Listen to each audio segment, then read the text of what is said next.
Cancer of stomach, जिसे पाकस्थली का cancer या नासूर भी कहते हैं, इसके जो कारण है वो अधिकतर हम लोग नहीं समझ पाते। पर जब शुरुआत के अंदर इसके सिम्टम आते हैं और उस टाइम अगर खान पान का भी ध्यान रखा जाए, दवाइयों से ठीक भी हो सकती है। मैं डॉक्टर JS रंधावा, जयपुर से एक होम्योपैथ। इस वीडियो के अंदर हम लोग जानेंगे कि कैंसर ऑफ स्टमक क्या है, वो किन कारणों से होता है, उसके क्या प्रकार हैं और उसके क्या सिम्टम्स हैं और उसका क्या होम्योपैथिक चिकित्सा की जा सकती है, के बारे में विस्तार से जानेंगे। पाकस्थली का जो कैंसर है यह प्रमुखतः दो प्रकार का होता है। ये एक पाइलोरिक एंड के ऊपर होता है और दूसरा कार्डियक एंड के ऊपर होता है। जो पाइलोरिक एंड के ऊपर जब कैंसर होता है तो उसके अंदर फिर इसमें दर्द रहता है, दिन रात सभी समय दर्द बना रहेगा। बहुत तेज़ दर्द होता है भोजन के 3 या 4 घंटे के बाद में। इसके अंदर उल्टी भी होती है, परिणाम के अंदर बहुत ज़्यादा होती है और ये भोजन के 8-10 घंटे के बाद में अक्सर होती है। जब उल्टी आती है तो जो कैंसर के घाव के जो छिलके होते हैं या स्कार्स होते हैं वो भी उल्टी के साथ में बाहर आ सकते हैं। और वमन का रंग है वो लाल आभा लिए हुए होता है, उसके अंदर खून मिला हुआ होता है। बीमारी की जब अंतिम अवस्था आती है तो ये वमन कॉफ़ी ग्राउंड या कॉफ़ी के रंग का हो जाता है। इसके साथ में इसके अंदर हेमरेज, रक्तस्राव भी बहुत ज़्यादा होता है। जब भी वो मल करता है उसके साथ में खून निकलता है। खून की कै इसके अंदर नहीं होती। वमन के साथ में भी हर वक्त खून नहीं आता है। जब वो पखाना जाता है या स्टूल करने जाता है तो रोगी जो कुछ भी खाता है उसका अधिकांश या लगभग सारा जो अंश है वमन के द्वारा अधिकतर निकल जाता है और भोजन का जो थोड़ा सा अंश जब पचकर आगे स्टूल के अंदर बनता है तो अधिकतर इसके अंदर कब्जी के ही सिम्टम्स मिलते हैं। जो भी वो भोजन खाता है वो जब हजम नहीं होता है तो वह अंत के अंदर इसके अंदर उदरमय के अंदर फिर उसके वो पतले दस्त होने शुरू हो जाते हैं और वो दस्तों के जरिए भी उसका मल निकलता है। भूख इसमें जरा सी भी नहीं रहती, हर वक्त मंदाग्नि रहती है, डिस्पेप्सिया रहता है। इसके अंदर जो स्वस्थ है उसके अंदर रक्तहीनता, अनीमिक वो पेशेंट हो जाता है। शरीर उसका रक्त शून्य हो जाता है, दिनों दिन उसकी कमज़ोरी बढ़ती जाती है। उसकी जो पाचन शक्ति है वो भी घट जाती है। पाकस्थली के अंदर जो हाइपोक्लोरिक एसिड है बिल्कुल भी नहीं निकलता है और इसके कारण उसका फिर जो पाचन शक्ति है वो बहुत ज़्यादा कमज़ोर हो जाती है। कैंसर जो कार्डियक एंड के अंदर होता है उसके अंदर वो जो भी चीज़ खाएगा वह पाकस्थली के अंदर बिना पहुँचे ही तुरंत उल्टी वमन कै के द्वारा बाहर निकल जाएगी और उसको निगलने में भी बहुत ज़्यादा फिर तकलीफ़ होती है। पाकस्थली के अंदर हमेशा वो ज़्यादातर सूखी रह जाएगी। जो उसका अगला भाग है पेट के नीचे उसको गड्ढा महसूस होगा। रोगी बहुत जल्दी कमज़ोर और रक्तहीन, अनीमिक होता जाएगा। स्टमक कैंसर को हम लोग अन्य बीमारियों के साथ में भी डिफ्रेंशिएट कर सकते हैं। अगर ये गैस्ट्रिक अल्सर है तो उसके अंदर फिर पाकस्थली के अंदर घाव होते हैं। ये आप मेरा अलग से जो वीडियो है गैस्ट्रिक अल्सर के ऊपर, स्टमक अल्सर के ऊपर, आप उसको भी देख सकते हैं। जब गैस्ट्रिक अल्सर के अंदर जो दर्द है वो दिन रात समान रूप से नहीं रहता है, कोई भी वो खाद्य चीज़ खाता है तो उसके बाद में उसको फिर जोर का दर्द होता है। उल्टी इसके अंदर हमेशा ही होती है और भोजन के बाद में ही अधिकतर होती है। इसके अंदर जो है बहुत अधिक परिणाम के अंदर हाइड्रोक्लोरिक एसिड बनता है।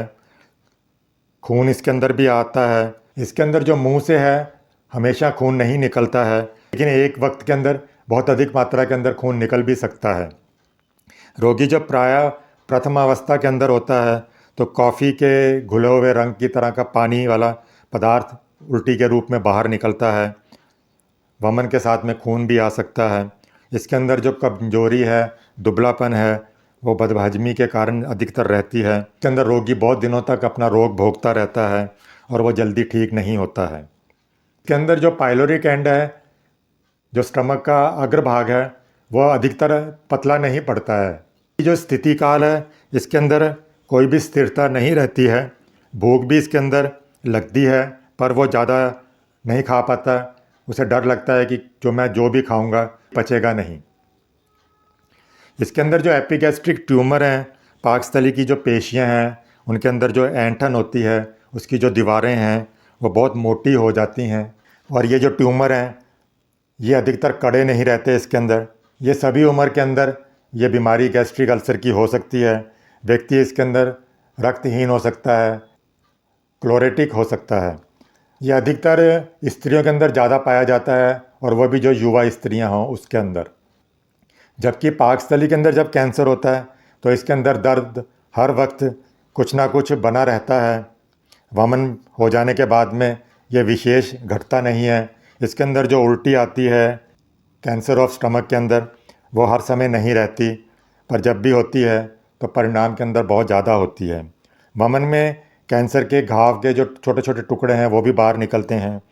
इसके अंदर भी खून निकलता है, हर वक्त थोड़ा थोड़ा खून आ सकता है, पर परिणाम के अंदर वो ज़्यादा नहीं होता है।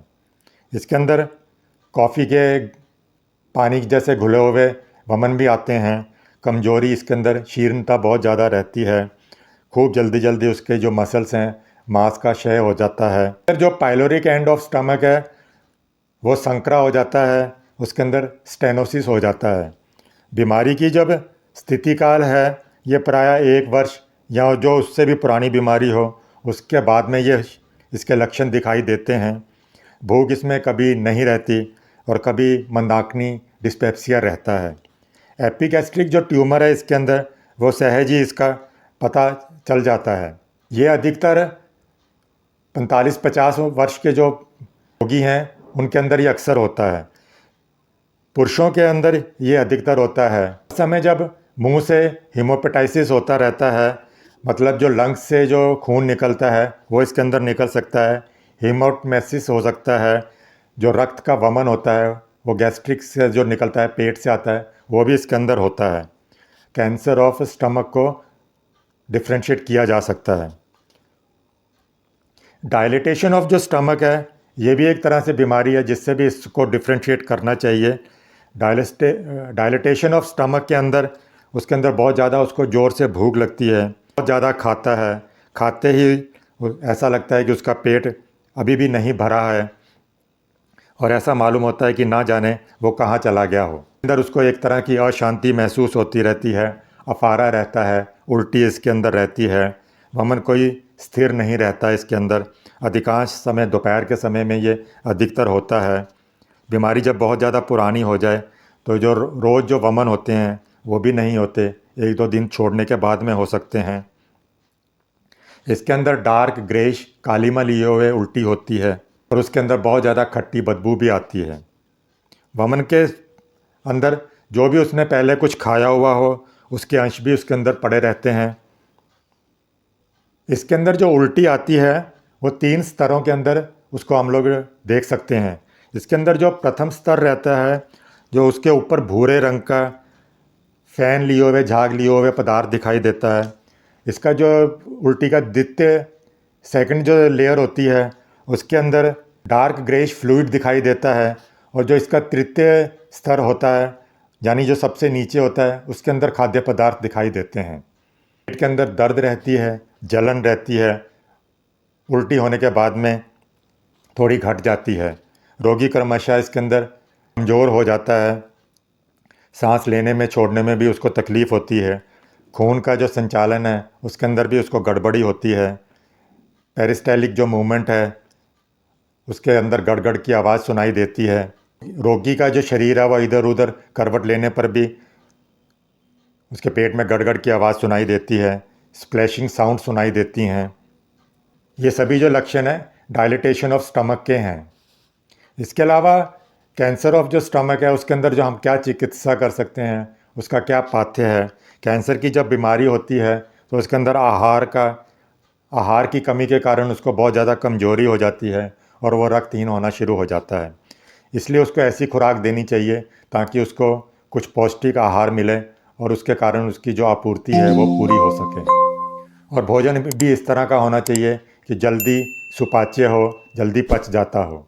कि इसके अंदर जो हाइड्रोक्लोरिक एसिड है उसका रिसाव है बिल्कुल नहीं के बराबर होता है, तो इसलिए फिर उसको पचाने के लिए हल्के भोजन ही करने चाहिए। कैलोरिक एंड के ऊपर जब कैंसर होता है की जो क्रिया है वो ठीक नहीं रहती, पाचन शक्ति इसके अंदर प्राय स्वाभाविक ही रहती है। इसलिए वो जो भी खाद्य पदार्थ लेता है वो पाकस्थली के अंदर सहज ही हजम हो जाता है और आंतों की कोई सहायता उसको नहीं लेनी पड़ती, क्योंकि जो भी खाद्य पदार्थ है वो पाइलोरिक एंड या पाकस्थली के अन्न वाला जो मुख्य है वहीं पर ही पचना शुरू हो जाता है।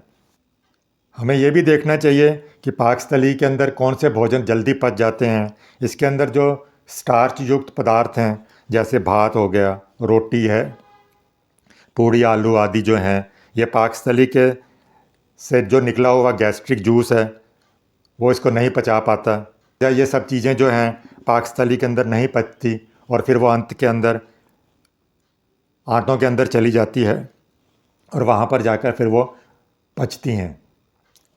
इसके अंदर जो भोजन को वर्जित करना चाहिए जैसे मांस, पनीर आदि हैं, वो आंतों के अंदर भी नहीं पचते हैं, क्योंकि उनका जो पाचन है वो पाकस्थली के अंदर ही होता है, तो ये चीज़ें फिर सहज नहीं पचती हैं।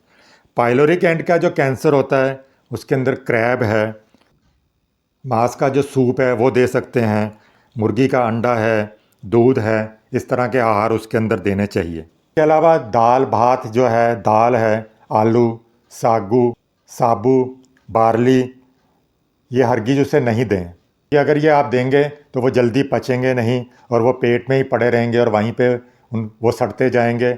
उसके कारण जो एसिड है वो बनेगा और जो फिर रोगी की जो तकलीफ़ है वो उसके कारण बढ़ती जाएगी। पाइलोरिक जो ऑर्फिस है के अंदर भी ये सारा भोजन है फिर अड़ जाएगा और वहाँ पर भी ये सड़न शुरू हो जाएगी और जो एसिटिक एसिड है उसकी मात्रा भी इसके अंदर फिर बढ़नी शुरू हो जाएगी। इसके कारण जो कैंसर के घाव हैं वो इरिटेट होंगे और वो अपना आकार बढ़ता जाएगा उनका, और वो फिर क्योर होना भी उसके अंदर बहुत मुश्किल हो जाएगा। कार्डियक एंड का जो कैंसर है उसके अंदर जो उसका ओरिफिस है वो पतला हो जाता है, इसलिए कोई भी जो कड़ी चीज़ या सॉलिड फूड वो खाता है वो आगे नहीं निकल पाता, ऐसा लगेगा कि वो अटक गया है, तो उसे फिर इसके अंदर पतले पदार्थ ही लेने चाहिए। गैस्ट्रिक कैंसर के अंदर उसको उल्टी कम करने के लिए कई बार उसको बर्फ़ चूसने के लिए भी दे सकते हैं, बर्फ़ का पानी दे सकते हैं, उससे भी उसकी उल्टी कई बार थोड़ी रुक जाती है। पानी के अंदर भिगोकर टुकड़ा भी उसके पेट के ऊपर रख सकते हैं, इससे भी कभी कभी उसको फ़ायदा हो जाता है। होम्योपैथी मेडिसिन इसके अंदर बहुत ही सिम्टम्स के हिसाब से इस्तेमाल की जाती हैं, पर ये इसके अंदर जो एलोपैथी वो मेडिसिन ले रहा होता है उसके साथ में आप मेडिसिन ये ले सकते हैं।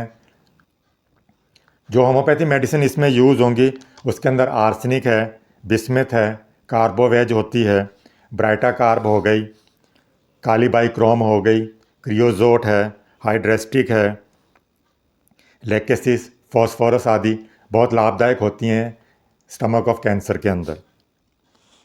ऑर्निथोगैलम मदर टिंचर जब पाइलोरिक एंड के अंदर या आंतों के अंदर कैंसर होता है तो उससे बहुत ज़्यादा लाभ मिल सकता है।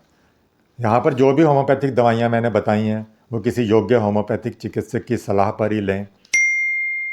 अगर आपको ये वीडियो अच्छा लगा हो तो इसे लाइक कीजिएगा, इस चैनल को सब्सक्राइब कीजिएगा और बेल आइकॉन को भी ऑन रखें ताकि जब भी नया वीडियो आए तो आपको मिस ना हो। ये वीडियो अपने दोस्तों और रिश्तेदारों में भी शेयर कीजिए ताकि वो भी इसका लाभ उठा सकें। अगर आपको कोई सुझाव हो या कोई प्रश्न हो तो आप कमेंट के अंदर लिख सकते हैं, मैं उसका उत्तर देने की पूरी कोशिश करूँगा। इस वीडियो के अंदर इतना ही, मिलते हैं अगले वीडियो के अंदर किसी नई रोचक जानकारी के साथ में।